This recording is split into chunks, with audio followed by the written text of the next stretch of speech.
ఓం నమో శ్రీ లక్ష్మీ వెంకటేశ్వరాయ శ్రీ మహాగణాధిపతే నమః.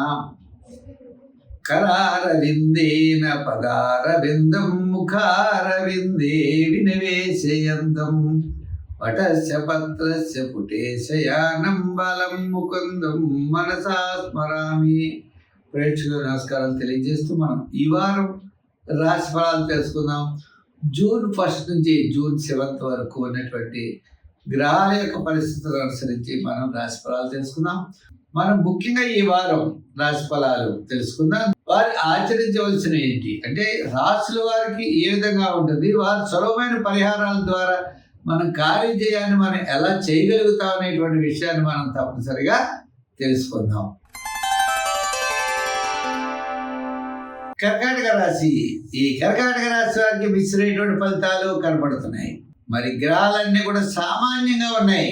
అంచేత ప్రతి పని కూడా మనం చాలా శ్రద్ధగా చేయవలసిన అవసరం ఉన్నది. ముఖ్యంగా చెప్పాలంటే వార ప్రారంభం కాస్త అనుకూలంగా కనబడుతుంది, వారాంతం పర్వాలేదు. వారం మధ్యలో కయ్యానికి కాలు దూడంలాగా వివాదాలు ఎక్కువ వచ్చేస్తాయి. ఆ వివాదాలను మనం తట్టుకుని వారికి సరైన సమాధానాలు చెప్పేటువంటి పరిస్థితులు మనం ఉండం. దాని ద్వారా వివాదాలు పెరిగే అవకాశాలు ఉన్నాయి. విద్యార్థులకి కొంతవరకు పర్వాలేదు. ఇంకా వృత్తుల వారి విషయం చూసినట్లయితే వృత్తుల వారిలో కూడా ఈ వృత్తి ఆ వృత్తి ఈ వృత్తి అన్నట్లుగా పరి విధాలుగా మారే అవకాశాలు కూడా వృత్తుల్లో కనపడుతున్నాయి.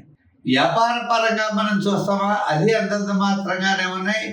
వ్యాపార పరంగా కాస్త ఇదివరకున్నట్లయితే నిలదొక్కుకోవడానికి అవకాశాలు కనపడుతున్నాయి. వార ప్రారంభం వారాంతంలో వ్యాపార పరంగా కాస్త నిలదొక్కునే అవకాశాలు ఉన్నాయి. మరి ఇక రాజకీయ పరంగా పెద్దగా ఏమీ లేవు. మరి సంఖ్యల్లో మనం 2 రంగుల్లో తెలుపు ఆరాధించడం మంచిది. తెలుపుని ధరించడం, శివారాధన చేయడం మంచిది. తద్వారా విశేషమైనటువంటి ఫలితాలు మనం పొందగలుగుతూ ఉంటాం. ఎందుకంటే ఈ గ్రహాలన్నీ కూడా సామాన్యమైన ఫలితాలు ఉన్నప్పుడు నవగ్రహ ప్రదక్షిణ చేయాలి, నవగ్రహ స్తోత్రాన్ని రోజు పఠించాలి, శివాలయం శివ దర్శనం చేయాలి. దానాల్లో ఈ రాశి వారు తప్పనిసరిగా వీలైతే కందులు కానీ కందిపప్పు కానీ దానం చేయండి, ఆరోగ్యం మెరుగవుతుంది. రంగుల్లో ఎరుపు, సంఖ్యల్లో 9, ఆరాధనలో సుబ్రహ్మణ్య స్వామి వారి యొక్క ఆరాధన చాలా మంచిది. తద్వారా విశేషమైన ఫలితాలు రావడానికి అవకాశాలు ఉన్నాయి.